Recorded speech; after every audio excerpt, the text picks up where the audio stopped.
Howdy, it's tubalcain again, and this is part 2 of how to buy a South Bend lathe.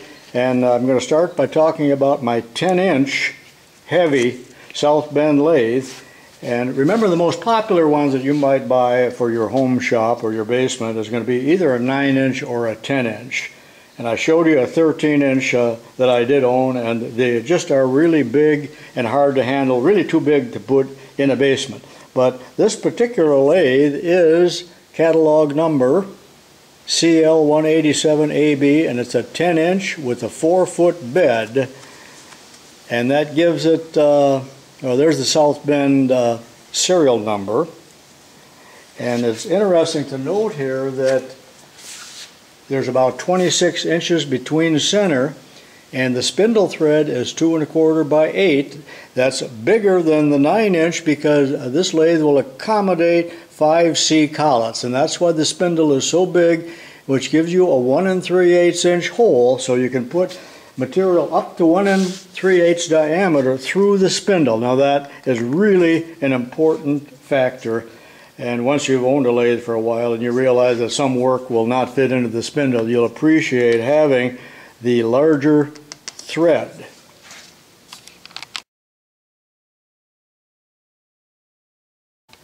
Again, it's 2 1/4, 8 threads per inch, and you cannot interchange the chucks between the two different models. And you need this very large tapered sleeve to reduce it to a number 2 Morse taper.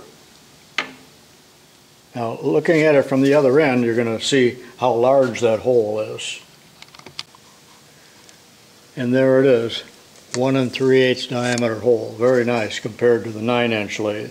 However, there are some 10-inch lathes, light lathes, that will have the smaller thread and the smaller spindle hole. So watch for that when purchasing or buying a lathe. These lathes were available with different bed lengths. This is probably the most popular, is the 4-footer, but the length of the bed determines how long the work is that can be held between centers. And in this case, I told you it was 26 inches between centers. Now we talk about the swing of a lathe. This is a 10-inch lathe. That means that you can swing or turn up to a 10-inch piece of work, and it will clear the bed. Matter of fact, I think it'll go just a little bit over to 10 1/4.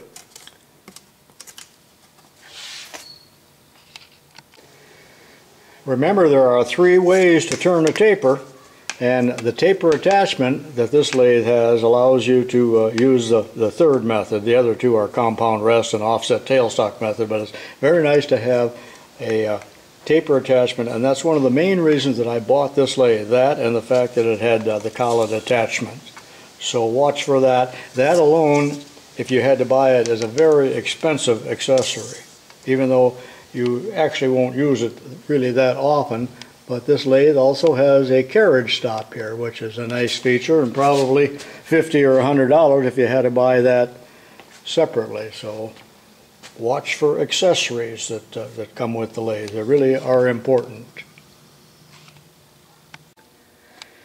Make sure your lathe has a threading dial, and the other 9-inch I had, as I recall, did not have that, and that was quite a handicap. And if at all possible, try to buy a lathe, as I said before, with a quick change gearbox. This particular lathe has the motor and the drive underneath. Now, you're going to find some that have the motors behind or above, and some of the real old ones are going to be flat belt drive above. That 9-inch lathe that I sold had V-belts rather than flat belts. This has the flat belt, and this, of course, is the lever that tensions the belt, and if at all possible, you need to keep your belt in the relaxed position so it doesn't stretch. And there are 2 positions down there. I think I'll move the camera for the motor belt, the V-belt. This is a 12-speed lathe. You got 3 steps on the cone pulleys for the flat belt, 2 steps for the V pulley, and of course back gears, which then doubles all the speeds. Also has a relatively new capacitor start motor on it, and a relatively modern square D drum reversing switch. That alone would be $100 if you had to buy it. This is perhaps a little better view of how the belt tensions, tightens and loosens, I should say. And this adjustment here is to allow you to tighten the V-belt on the motor. So there's actually 2 adjustments. There's an adjustment here as well to change if you have a belt that stretches, or you put a new belt on there and it's not quite the right size, you can adjust it right there. But remember, as you examine a lathe at a person's house or an auction or wherever it is, excitement will sometimes overtake you, as it does when you're looking at a used car, and you can be quite forgiving, and then later when you get home lament it. But these lathes, older lathes, are going to be what they are, and there's no getting around that. But it's nice to have a flashlight with you where you can examine the gears, see if there's any teeth missing. And I have cleaned these, so there is not many chips in here, but sometimes they're going to be so jammed with chips that it's even hard to look at them, and a lot of grease in the teeth. But check it out if you can, if you have the time and the light and you know what to look for, and that's the purpose of this video. And make sure it comes with all the guards. There's the original distributor. And I heard of that company because, of course, we're near Chicago here. But years ago, they all came with a metal tag, not a sticker or a decalomania. With the use of a flashlight and a mirror, you can examine the gears inside the quick change gearbox. But again, they will often be loaded with chips because people clean their lathes with an air hose, and they shouldn't, but that will drive chips up into there. But you can look for broken gears. You see, that's the gearbox that I'm looking at. Generally on these smaller lathes like Atlas, you can look at the back gears, but here you would actually have to take these covers off to look at the gears to see if there's any chips missing. And I did one time have a Logan lathe with broken iron teeth. And I did know it ahead of time because I bought it for parts, and I didn't care, but I know that kept other people from bidding on it, as many men were pointing that out.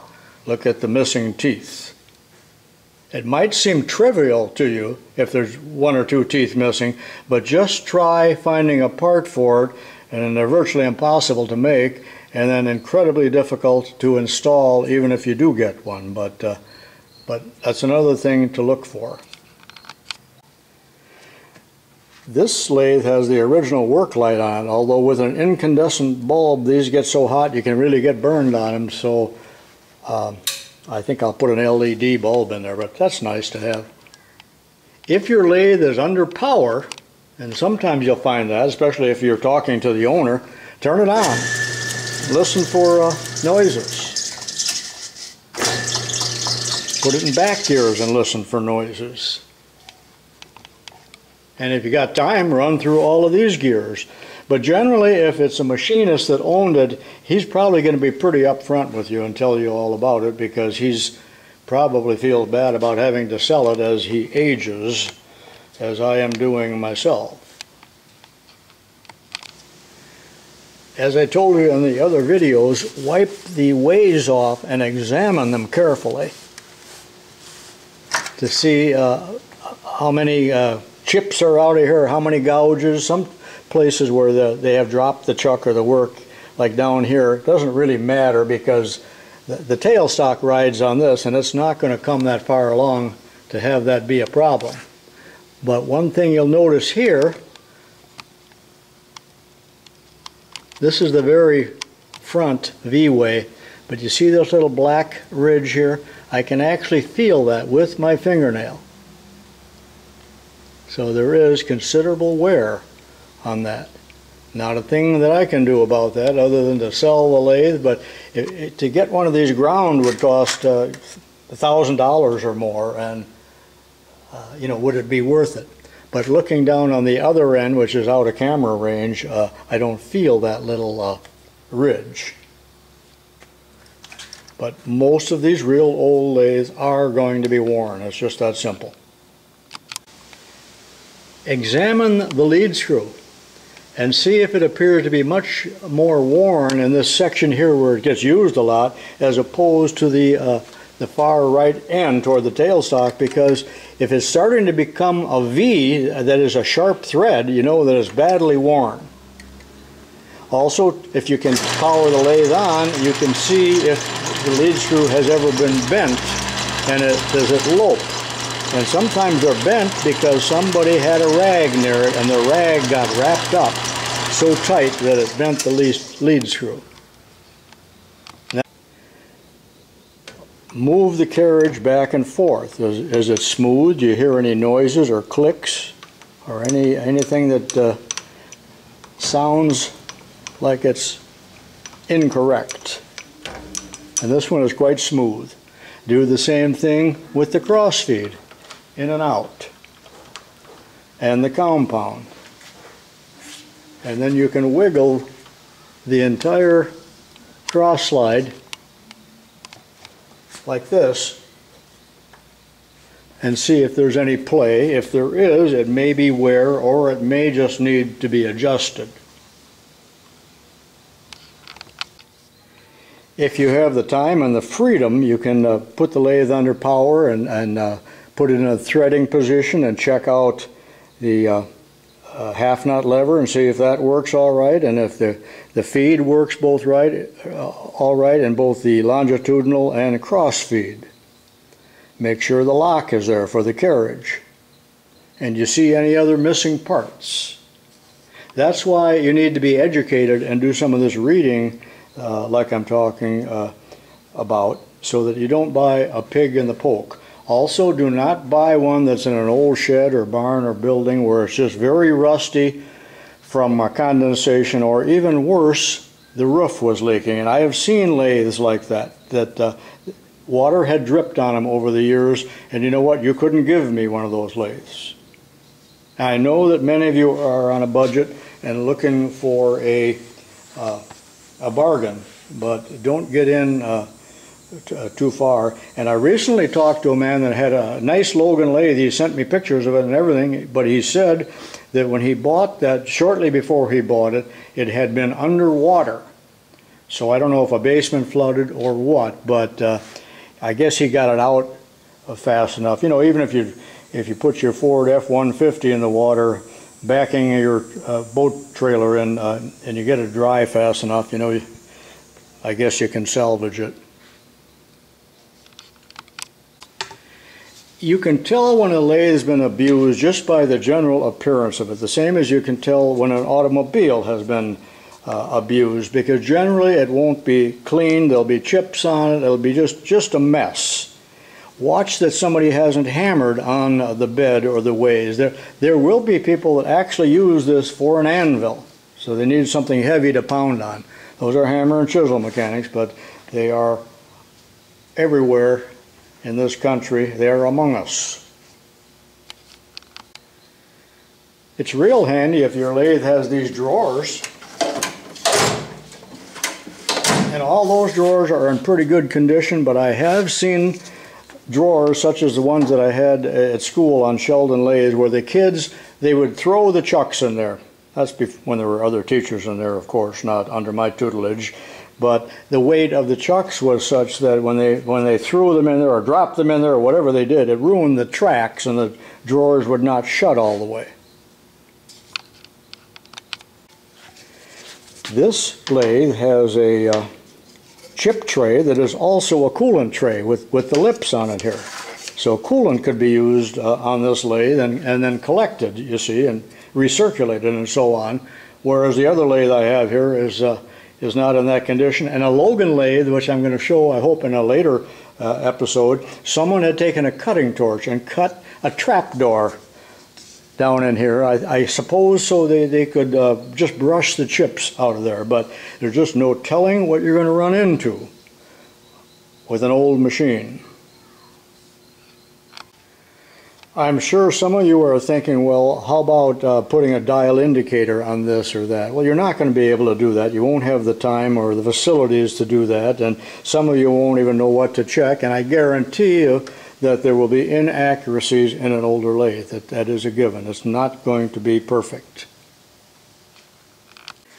When I bought this 10-inch lathe, many parts and accessories came with it, and if you haven't seen this video, be sure and do so. And that's when I purchased this lathe, and I went through all of the accessories, and I do not have them all handy to show you here, but it also came with a tool post grinder and a milling attachment and many other things. But real quickly, here is a smaller 3-jaw chuck.